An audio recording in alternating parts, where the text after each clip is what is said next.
I'm building a modern homestead from the ground up with zero experience as a homemaker, and I gotta tell you, there's so many different steps in this process, which is why I'm trying to share my findings with you. So if you are interested in buying a plot of land and building a home and turning it into a homestead, well, then you have the knowledge and the tools readily available in this series.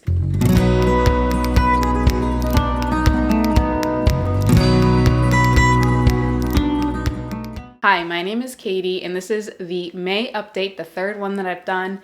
I do have another YouTube channel that I have the first two, so I'll put links below if you want to check those out.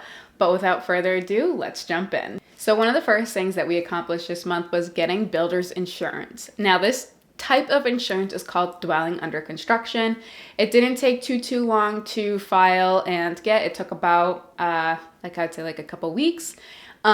It was a pretty simple process. We contacted a local insurance company that handles like car insurance and home mortgage insurance and all that other good stuff, and they were able to hunt down the best price for us.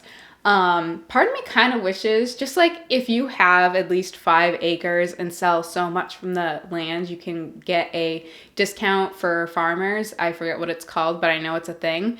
I wish there was something like that for insurance. I don't know what it would be, but I feel like it would be very nice to have. But at the end of the day, this dwelling under construction insurance was needed. And once we're done with building the homestead, we can roll it into regular homeowners insurance.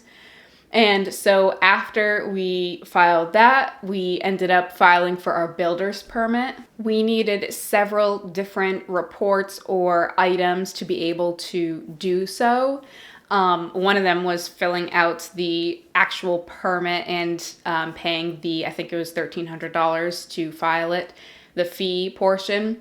Another thing that we needed was the house plans, and I have a full walkthrough talk of the different features that you really want on your homestead. I'll put a link below for that.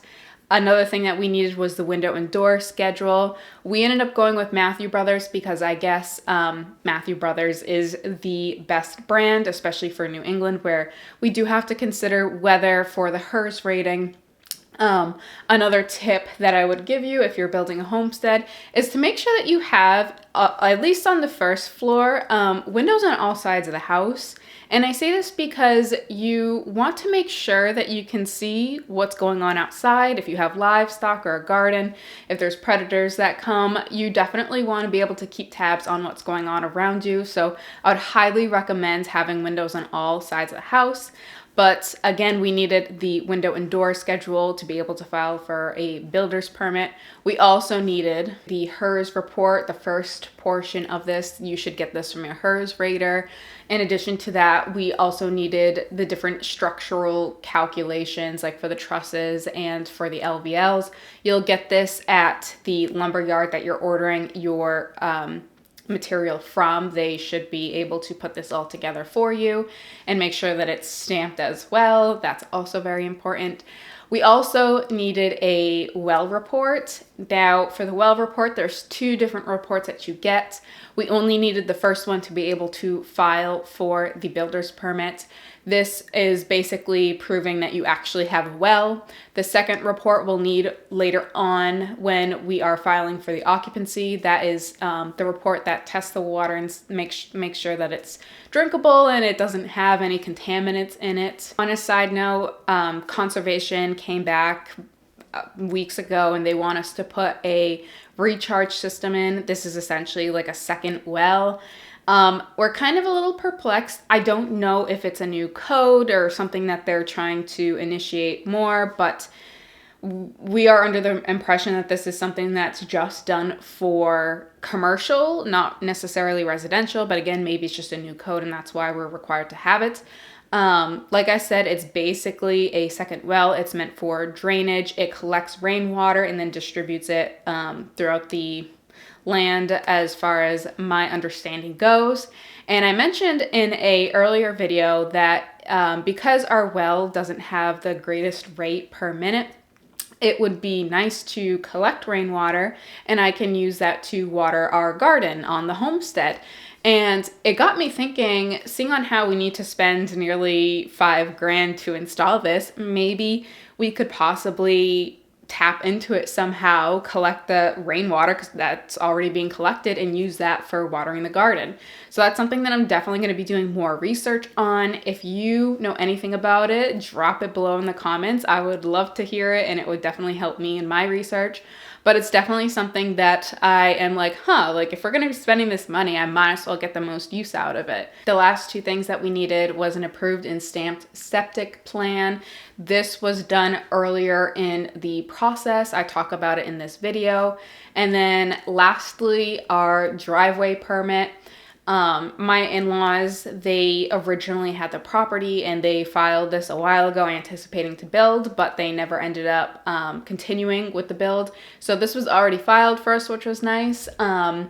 So we already had that in hand, didn't need to do anything extra. But those different items are essentially what we needed to have in hand to be able to file for our builder's permit.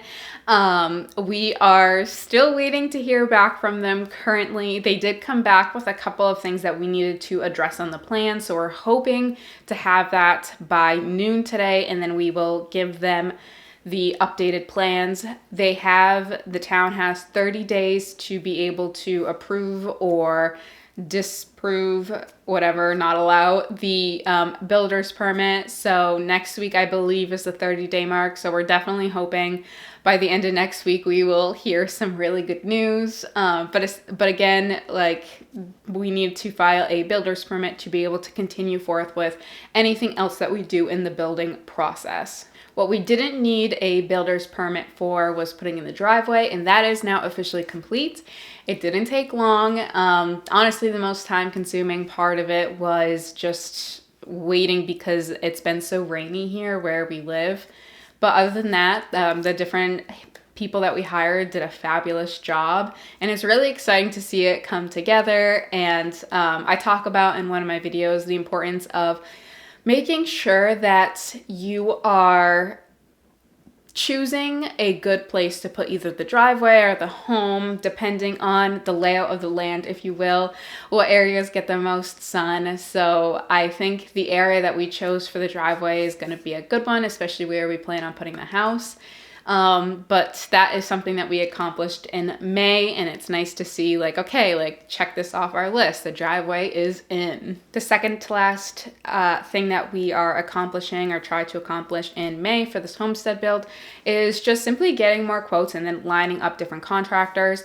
We have the foundation guy lined up, the cement guy lined up. We also are still searching for different quotes for different people. And then not only that, but just trying to decide what projects we really want to take on. If we're going to take on insulation and drywall, and there's the obvious, we'll be doing floors and painting to save money.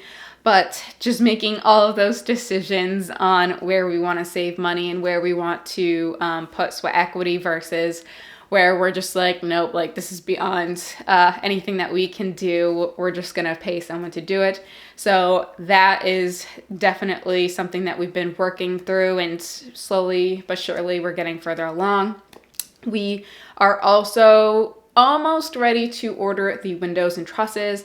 We're ironing out some details on the window quote. There's definitely some mistakes or catches that I was able to see that could or would be problems down the road. So I'm very fortunate in that aspect, and let that be food for thought, that you definitely need to cross your T's and dot your I's, because there will be mistakes. And it helps the fact that I designed the house, so I know exactly, like, hey, we're missing a window here, or hey, this window is too tall, it's not going to fit in this area. So having that full exposure, knowing what you want, it definitely helps to be able to catch the different mistakes that are happening. But again, definitely do your due diligence, check over everything, cross your T's, dot your I's to make sure that these mistakes can be avoided. But that is the bulk of what we accomplished in May for this homestead build.